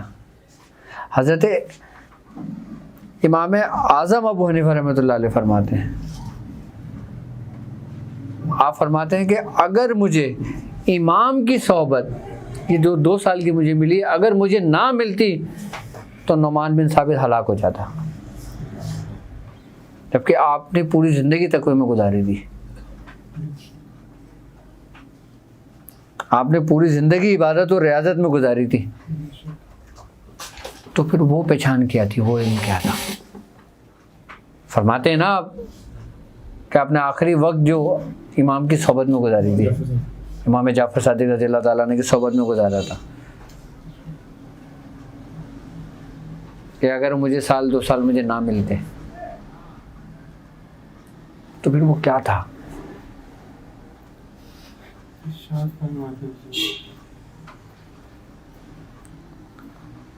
اچھا ایک بات یاد رکھنا, تم کمال کو کبھی بھی نہیں پہنچ سکتے جب تک کہ تم اپنے آپ کو نہ پہچان لو. اگر تمہیں میں اس میں اعظم بھی دے دوں نا تو وہ بھی تمہاری تقدیر نہیں بدل سکتا, جو لوگ اس میں اعظم کے پیچھے پڑے ہوتے ہیں. لیکن جب تم خود کو پہچان لیتے ہو نا، پھر تم جو کچھ بھی پڑھتے ہو وہ تمہارے لیے اسم اعظم ہوتا ہے. اچھا اسم اعظم بھی تمہارے اپنے اندر ہے.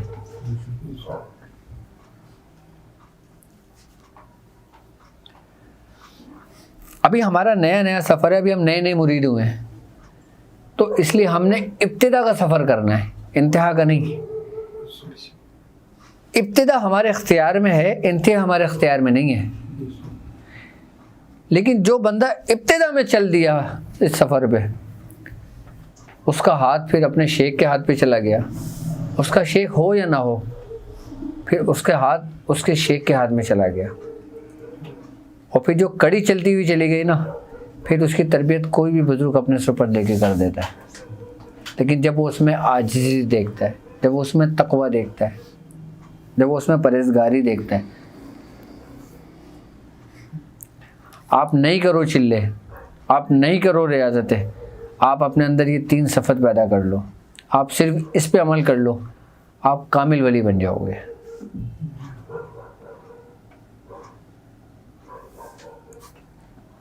اچھا جب آپ اس پہ عمل کر لو گے نا، جب آپ اس پہ عمل کر لو گے تو آپ آٹومیٹک ریاضت پہ آ جاؤ گے. یعنی کہ پھر وہ آپ کی فطرت بن جائے گی. اچھا عادت بدل جاتی ہے لیکن فطرت نہیں بدلتی. اچھا فطرت بھی بدل جاتی ہے لیکن محض فطرت نہیں بدلتی.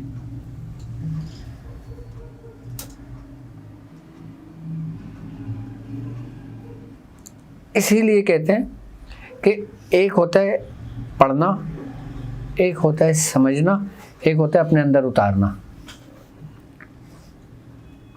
ہم نے پڑھا سب کچھ، ہم نماز پڑھیں، ہم اس کا ذکر کریں، ٹھیک ہے، لیکن اتنا کچھ ایسا کام نہ کریں جس سے تم اکتانے لگ جاؤ. اب میں تم سے کہوں کہ تم سورہ قریش 6000 مرتبہ روز پڑھو، تم بولو گے حضور میں پڑھوں گا 6000 مرتبہ. آپ پڑھنے بیٹھ گئے، آپ نے جذبات ہو گئے، 1 دن پڑھ لیا، 2 دن پڑھ لیا، تیسرے دن آپ کے اندر الکساہٹ آ جائے گی، آپ کے اندر اکتاہٹ آ جائے گی آپ کے اندر. اور اگر میں تم سے یہ کہوں کہ صرف ایک تسبیح پڑھنا ہے، لیکن اتنے غور و فکر، اتنے توجہ سے پڑھنا ہے آپ نے کہ جب آپ وہ پڑھ لے ہو تو سمجھ لینا کہ آپ کا کوئی نہیں آگے پیچھے.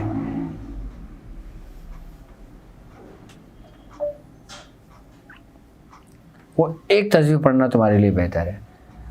اور ایک بات اور کہ جب ہمارے یہاں کبھی شب معراج آتی ہے، شب برات آتی ہے، محرم آتے ہیں، ہر بندہ اس کے عمل کے پیچھے لگ جاتا ہے. میں بارہا کہتا ہوں کہ ایسا نہیں کرنا چاہیے. شب معراج کی شب ہے، تم کو اس سے کیا فائدہ؟ اگر تم کوئی عمل بھی کر لیتے ہو تو تمہیں اس کا کیا فائدہ؟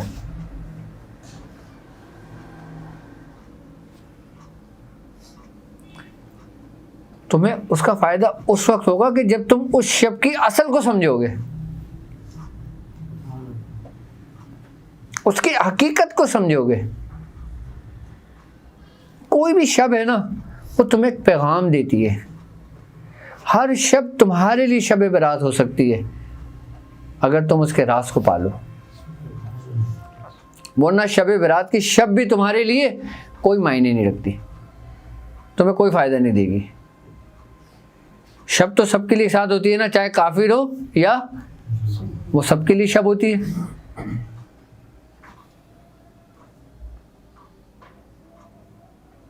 اور جب وہ شب خالی تمہیں اگر تمہاری تقدیر بدل دے تو پھر کافر کی نہیں بدل سکتی.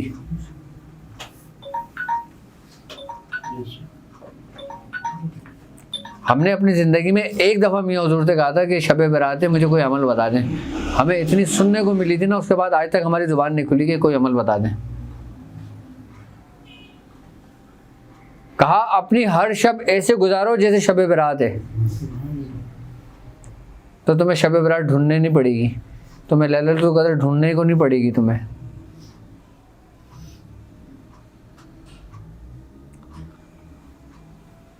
اب جو شب ہم سو کے گزار دی، ہو سکتا ہے وہی لیلۃ القدر تھی، اور جس میں ہم جاگے ہم سمجھے کہ یہی ہے، ہم گزر گئے پڑھ کر. تمہارا اپنا جو عمل ہے نا، صرف چاہے شب معراج ہو، شب برات ہو، محرم ہو، رمضان ہو، کوئی سا بھی دن ہو، اپنا عمل کرو، ہو گیا، آنکھ بند کر کے بیٹھ جاؤ. تم یقین کرو، تم کچھ بھی نہیں کرو، صرف آنکھ بند کر کے سکون سے بیٹھ جاؤ، تمہارے لیے وہ لمحے بھی عبادتوں میں شامل ہوں گے. کیونکہ تم اس کو وہاں ڈھونڈ رہے ہو جہاں بزرگوں نے ڈھونڈا، اور جہاں تمہارے بڑوں نے ڈھونڈا ہو، تم اگر وہاں ڈھونڈو نا تو تمہیں مل جائے گا وہ، اور جہاں تمہارے بڑوں نے نہیں ڈھونڈا ہو تم وہاں ڈھونڈ رہے ہو تو تمہیں کبھی بھی نہیں ملے گا. اگر تم اس کو دوسری جگہوں پہ ڈھونڈتے ہو، پہاڑوں پہ ڈھونڈتے ہو، سمندر میں ڈھونڈتے ہو، آسمانوں پہ ڈھونڈتے ہو، زمینوں پہ ڈھونڈتے ہو، تو پھر تمہیں کہیں نہیں ملے گا. لیکن اگر تم وہاں ڈھونڈتے ہو جہاں پہ اس کے دوستوں نے اس کو پایا، تو تم ہر جگہ اسے پاؤ گے. ایک واقعہ ہے، ایک شخص نے 40 سال ایک پہاڑ کی چوٹی پر گزارے، عبادت میں، ریاضت میں. ایک فقیر وہاں سے آیا، اس کے پاس ایک روٹی تھی جو عبادت اور ریاضت میں لگا ہوا تھا. فقیر گرا، اس سے چوٹ لگی. اب وہ جو اپنے ریاضت میں تھا، اس نے بولا میری تو عبادت کا ٹائم ہے، میری تو ریاضت کا ٹائم ہے، اگر میں اٹھا، اگر میں نے کچھ کیا تو میرا وقت نکل جائے گا. وہ نہیں اٹھا، وہ اپنے اس میں لگا رہا. وہ اپنے پڑھائی کر کے اٹھا، جب وہ وہاں تک پہنچا تو اس کا انتقال ہو چکا تھا. جب اس کا انتقال ہو چکا تھا، اس نے بولا میں کیا کر سکتا ہوں. جب وہ واپس لوٹنے لگا نا تو ایک آواز آئی کہ اب نہ آنا ہمارے پاس. کیا؟ وہی تیری قبولیت کا وقت تھا کہ جب تو چھوڑ کے اس کے پاس چلا جاتا، کیونکہ اس وقت وہ وہی تھا. جب ادھر دیکھا تو کوئی بھی نہیں تھا.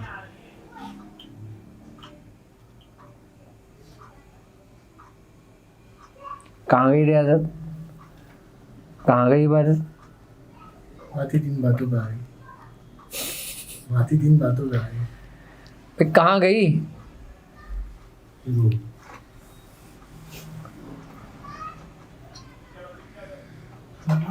بھائی یہ بڑے عجیب گمبھیر ایک رستے ہیں،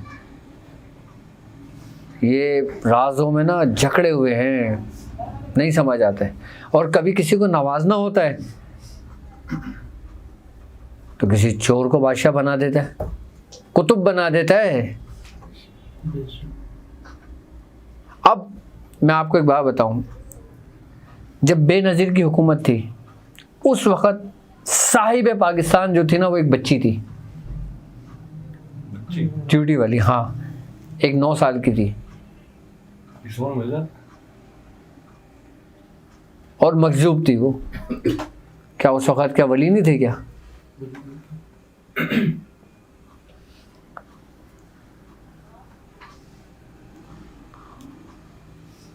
اور اس نے 10 سال حکومت کی اس بچی نے، کہ جس بچی کو دیکھ کے بزرگوں کو رشک ہوا اپنے وقت میں.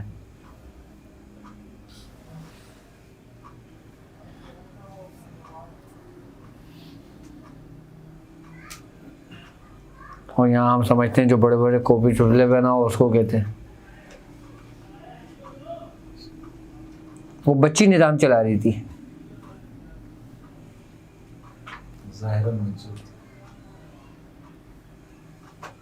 اب وہ ظاہرہ حقیقتاً تھی. وہ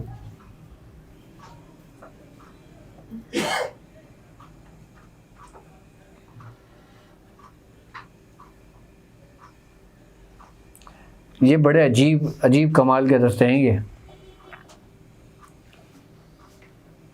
اس میں پتہ نہیں کس کو کب چن کے لے جائیں. آپ کی ریاضت 70 برس کی ریاضت، آپ کی طرف نظر اٹھا کے بھی نہیں دیکھی اس نے.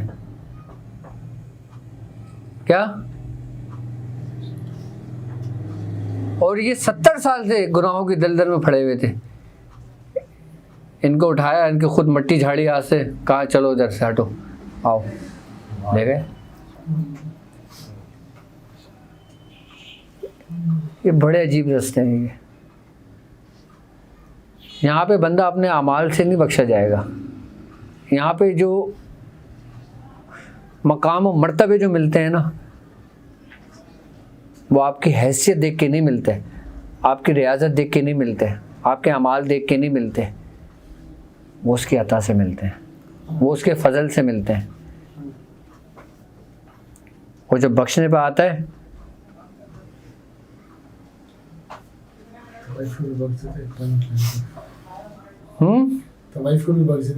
ایک طوائف کو بھی بخش دیتا ہے جو کتے کو پانی پلا دیتی ہے.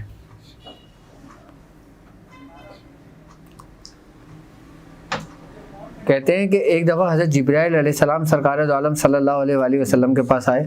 آپ نے فرمایا کہ تمہیں تمام ملائکہ کو اپنے اوپر فرشتہ ہونے پہ رشک تو ہوگا کیا؟ تو حضرت جبرائیل علیہ السلام فرماتے ہیں یا رسول اللہ جب سے شیطان مردود ہوا ہے ہمارے سامنے اس وقت سے کوئی اپنے آپ کو فرشتہ کہنے سے انکار, وہ مقصد وہ اس کو یہ یقین ہی نہیں ہے کہ وہ فرشتہ ہے, اس کو کہ وہ فرشتہ ہے.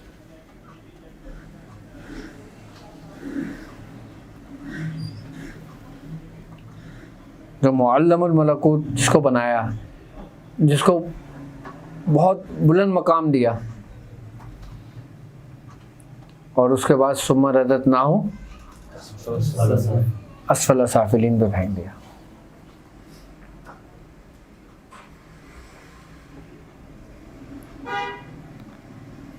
روحانیت کے مقام, روحانیت کے مرتبے, روحانیت کے منصب یہ کسی کے اختیار میں نہیں ہے. اچھا, جس کو جب کوئی مرتبہ یا کوئی منصب یا کوئی رتبہ عطا کیا جاتا ہے نا اس کو بھی نہیں پتا ہوتا, اس کو صرف ڈیوٹی دی جاتی ہے کہ تم نے یہ کام کرنا ہے.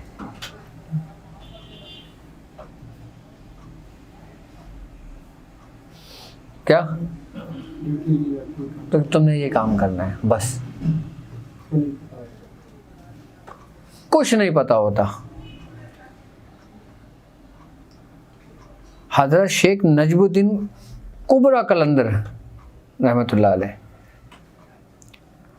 آپ جب اپنے مقام مرتبہ پہ عروج کو پہنچے آپ کے دل میں یہ خیال آیا کہ ہر ولی کی ولایت کسی نبی کے قدم پر ہوتی ہے, میری پتہ نہیں کس پر ہے.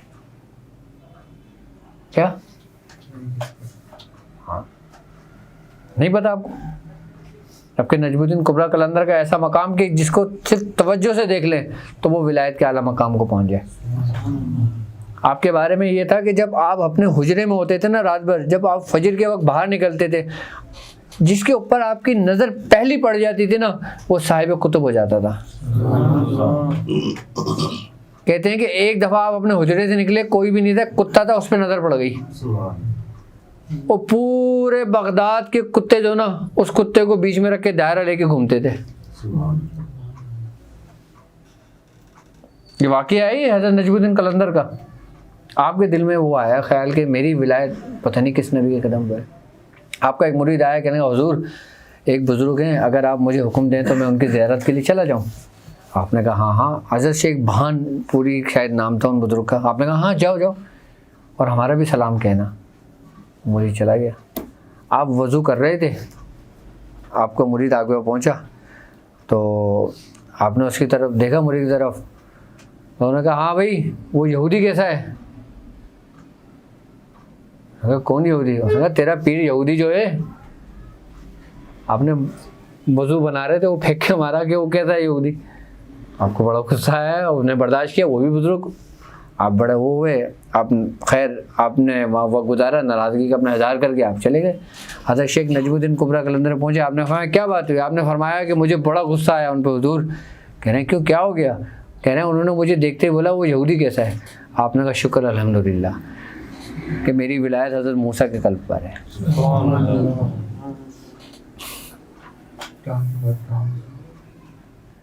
کہ میری جو ولایت ہے وہ صحیح ہے. حضرت موسیٰ علیہ السلام کے قدم مبارک پر ہے. اور جتنے بھی تمہیں کلندری ملیں گے نا اکثریت میں وہ اسی قدم پر ہوں گے. اچھا سرکار دو عالم صلی اللہ علیہ وآلہ وسلم کے قدم مبارک پہ بہت کم بزرگ گزرے.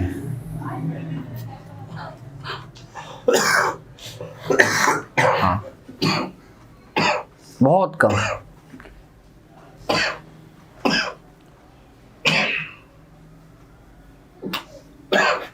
میں صرف ایک بزرگ کا بتاؤں، جیسے حاجی وارث علی شاہ صاحب، آپ کی جو ولایت تھی وہ سرکار دو عالم صلی اللہ علیہ وآلہ وسلم کے قدم مبارک پہ تھی.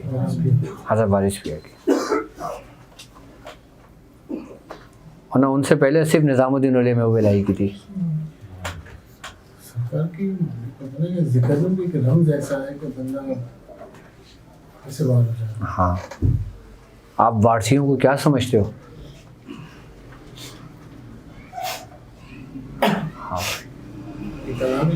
حاجی وارث علی شاہ صاحب کے بارے میں ہے کہ آپ حج پہ گئے، آپ نے حج کیا، آپ مدینے آئے تو پہلے مزار بنا ہوا تھا حضرت بی بی فاطمہ الزہرا رضی اللہ تعالیٰ عنہ کا نا، تو مزار پہ تالا ڈلا ہوا تھا. آپ احرام میں تھے، آپ نے احرام نہیں اتارا تھا، سفید احرام پہنے ہوئے تھے. آپ جب مزار کے پاس کھڑے ہوئے تالا لگا ہوا، آپ نے بولا ماں اور بیٹے کا کیا پردہ؟ تالا ٹوٹ کے گرا، دروازہ کھلا، آپ اندر گئے، دروازہ بند ہو گیا. کافی دیر بعد آپ وہاں سے نکلے تو آپ کا جو رنگ تھا نا وہ پھر فاطمی رنگ پہ چڑھ گیا تھا. آج جو وارثیوں کا رنگ ہے نا یہ فاطمی رنگ کہلاتا ہے. یہ پھر اس کے بعد سے آپ نے اپنے جسم سے وہ احرام نہیں اتارا حاجی وارث علی شاہ صاحب نے. اور جہاں سے آپ گزرتے تھے نا وہاں سے کلمہ پڑھنے کی آوازیں آتی تھی. یہاں تک کہ آپ بیٹھے ہوئے تھے، کچھ علماء کرام آئے، کہنے لگے حضور ایک اسلامی کانفرنس ہونے والی ہے، آپ اس میں شرکت کریں. آپ نے فرمایا اس میں کیا ہوگا؟ تو انہوں نے کہا ہم مختلف منشور اپنے پیش کریں گے کہ ہم کس طرح دین کی تبلیغ کر سکتے ہیں، کس طرح ہم لوگوں کو مسلمان کریں یہاں پر نا. آپ نے کہا ہاں انشاءاللہ آئیں گے. کچھ ہندو آ گئے آپ کے پاس، کہنے لگے حضور ہمارے یہاں ہولی ہے، تو اسی دن ہولی تھی، اسی دن کانفرنس تھی. تو آپ نے ان کو کہا ہاں ہاں ہم آئیں گے. تو مولویوں نے کہا یار یہ کیا، ان کو بھی آئیں گے، ان کو بھی آئیں گے. وقت ہوا چلے گئے. آپ کانفرنس میں نہیں گئے، آپ ہندوؤں کے ساتھ ہولی کھیلنے لگے. تو وہ مولوی آئے، آپ نے کہا حضور آپ یہ کیا کر رہے ہو، یہ آپ ہندوؤں کے ساتھ ہولی کھیل رہے ہو، وہاں ہم کانفرنس میں آپ کو انتظار کر رہے ہیں. فرمایا تم نے کتنے مسلمان کرے؟ فرمایا نہیں ابھی پلاننگ ہو رہی ہے. آپ نے کہا دیکھو جس پہ رنگ آیا سب کلمہ پڑھ رہے تھے، جس پہ رنگ ڈالا اس کو اپنے رنگ میں رنگ دیا.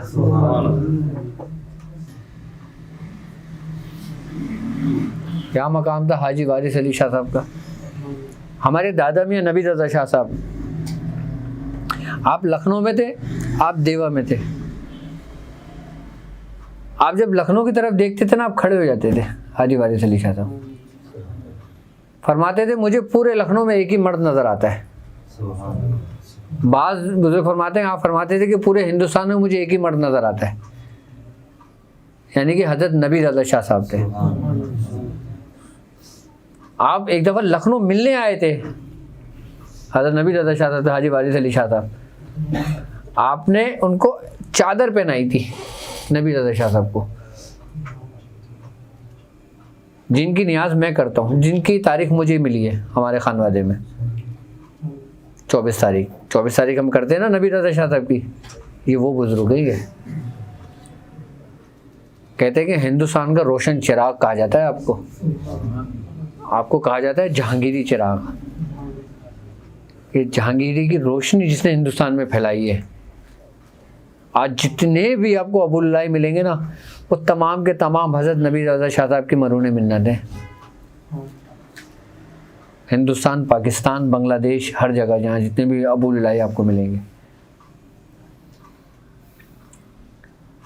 اور حضرت نبی رضا شاہ صاحب کا یہ مقام تھا کہ آپ 9 دن میں آپ نے 1.25 لاکھ مرتبہ چہل قاف کری تھی ایک وضو سے.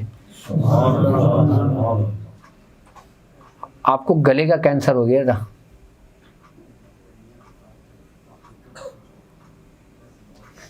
اب آج کے دن میں کسی کو اندر لو حضور آپ کو کیسے ہو گیا؟ اب تو چہل قاف پڑھتے تھے, آپ تو ادھر پڑھتے تھے ہیں. اب یہاں تک کہ ایسے بھی لوگ تھے کہ جنہوں نے میاں حضور پہ بھی انگلیاں اٹھائی تھی کہ میاں آپ تو اتنے کامل تھے, پھر آپ کی ٹانگ کیسے شہید ہو گئی؟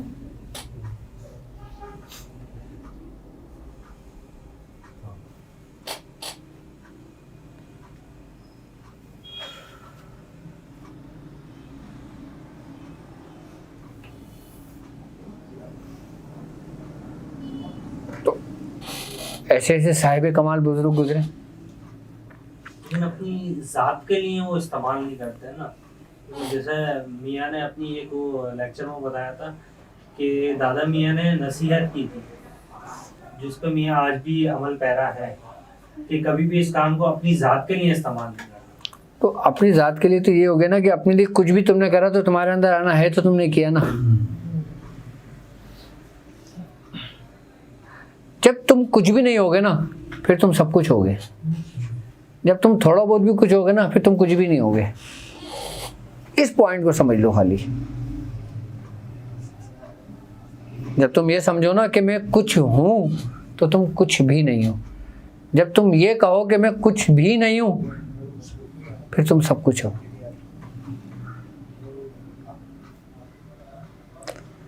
جب انسان کچھ بھی نہیں ہوتا نا پھر اس کے اندر اس کا شیخ ہوتا ہے جو سب کچھ ہوتا ہے. سب کچھ تم نہیں ہو, تمہارے اندر شیخ ہے تمہارا.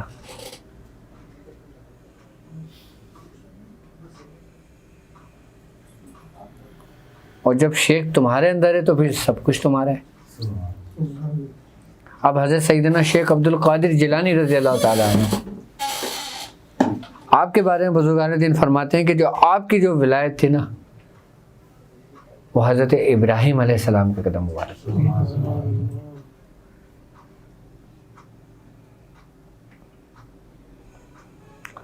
اچھا ایک بات ہے, یہ ایک بڑی عجیب بات ہے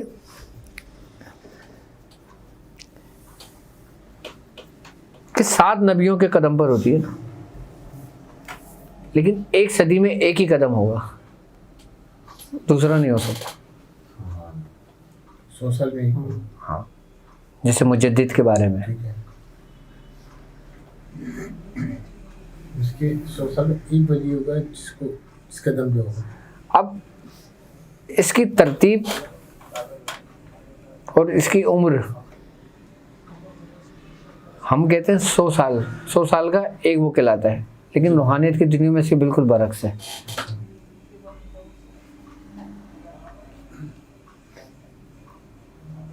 اس میں ایک کتب کی جو ٹائم ڈیوریشن ہوتا ہے وہ 22 سال کا ہوتا ہے, اس سے زیادہ نہیں ہوتا.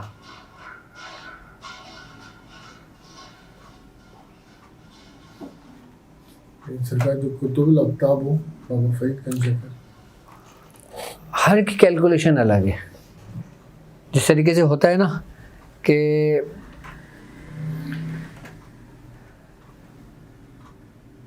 جس طریقے سے مہینوں میں دن کمی بیشی ہوتے ہیں, اسی طریقے سے روحانیت کی دنیا میں جتنے بھی مقام و منصب کے جو لوگ جس پر عہدے پر فائز ہوتے ہیں, ان سب کی جو وقت ہوتا ہے وہ سب مختلف ہوتا ہے. سب کی ایک لمٹ ہے کہ آپ نے اتنے لمٹ تک آپ منسٹر ہیں, اس کے بعد آپ کو استعفیٰ دینا پڑے گا, اس کے بعد آپ کو اس کے بعد پھر کوئی اور آئے گا, اس کے بعد پھر کوئی اور آئے گا. اس کو دیکھ کے تو دنیا کے قانون بنے.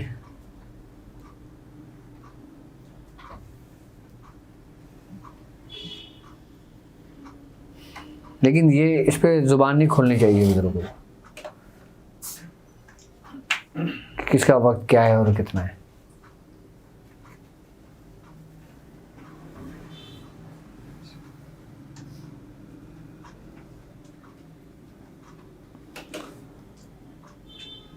ہر کا ایک وقت ہوتا ہے, ایک مقررہ وقت ہے. میں حضور فرماتے ہیں کہ میرے ساتھ, میں ایک کے ساتھ تھا جو لڑکا سا تھا, میں حضور بھی اس وقت لڑکے سے تھے.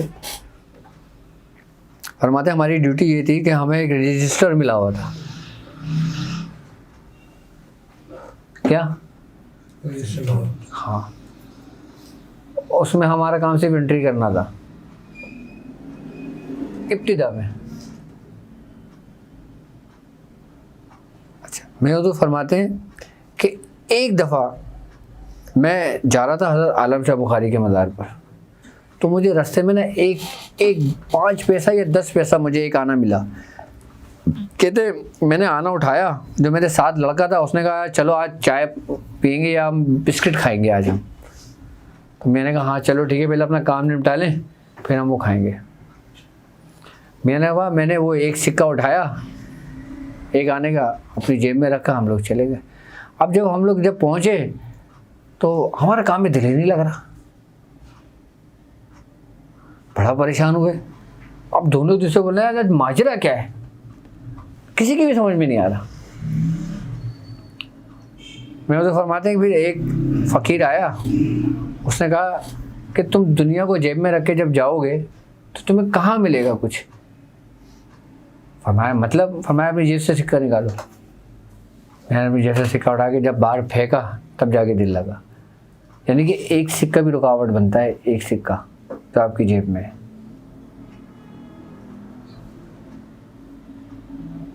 کیسی ڈیوٹیاں ہوں گی, پلاننگ ہی ختم نہیں ہوتی. پلاننگ ہی ختم نہیں ہوتی. حقیقت ہے ایک سکہ تھا, ایک سکہ خالی, تو دل نہیں لگ رہا تھا.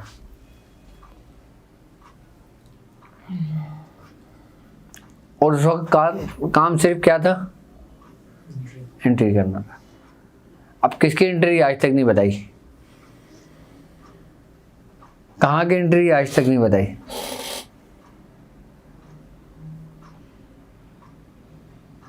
اچھا, اس میں ایک خاص بات اور ہے, آپ کتنے ہی مقام و مرتبے پہ پہنچ جاؤ, ٹھیک ہے, آپ کا اختیار نہیں ہوگا. آپ چاہو نا کہ اگر کوئی سیٹ خالی ہے میں اپنے بچے کو ڈال دوں, آپ کا بچہ چاہے کتنا ہی کامل قابل کیوں نہ ہو آپ نہیں ڈال سکتے. آپ کا بچہ چاہے کتنا ہی ناہل و نکارہ کیوں نہ ہو آپ نہیں ڈال سکتے.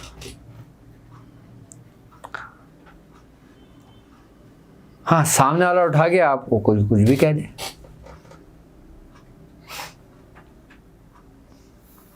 یہاں تک فرماتے ہیں میں حضور کہ اس سلاسل کے اندر بھی نا بڑے بڑے مگرمچھ بیٹھے ہوئے ہیں, خانوادوں میں بھی جو تاک لگائے بیٹھے ہوئے ہیں.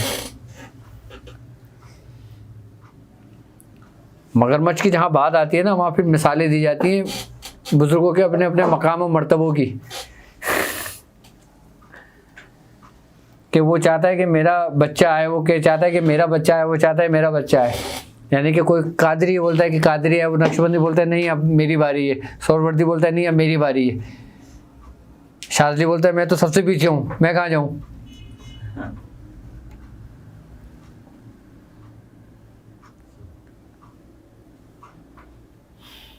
اور پھر بعد میں فیصلے ہوتے ہیں.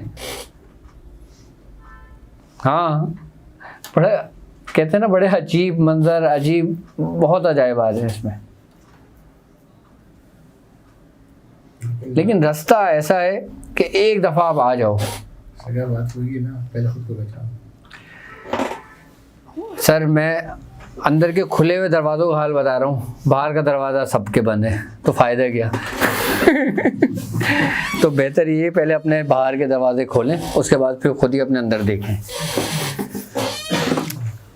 سبحان اللہ باہر غم یار تو ہی, سبحان اللہ باہر کشائے چکار تو ہی, سبحان اللہ بحرمت کن فیکن, سبحان اللہ مراد من حاصل کن. یا الہ العالمین یا الہ العالمین جو پریشان حال ہیں ان کی پریشانیوں کو دور فرما۔ یا الہ العالمین یہ چند لوگ جو تیری تلاش میں تیری راہ میں تجھے پانے کے لیے نکلے ہیں باری تعالیٰ، ان سے کوئی غلطی سرزد ہو جائے تو اپنے رحم و کرم اپنے فضل سے معاف فرما اور ان کو اپنے راستے پہ قبول فرما، ان چند لوگوں کو قبول فرما، ان چند لوگوں کو قبول فرما، حاسدین کے حسد سے محفوظ فرما۔ یا الہ العالمین تمام شیاطین کے شر سے محفوظ فرما۔ یا الہ العالمین ثابت قدم فرما۔ یا الہ العالمین ہر آزمائش سے ثابت قدم فرما۔ یا الہ العالمین ہم سب کے گناہوں کو معاف فرما۔ یا الہ العالمین ہم سب پہ رحم و کرم فرما۔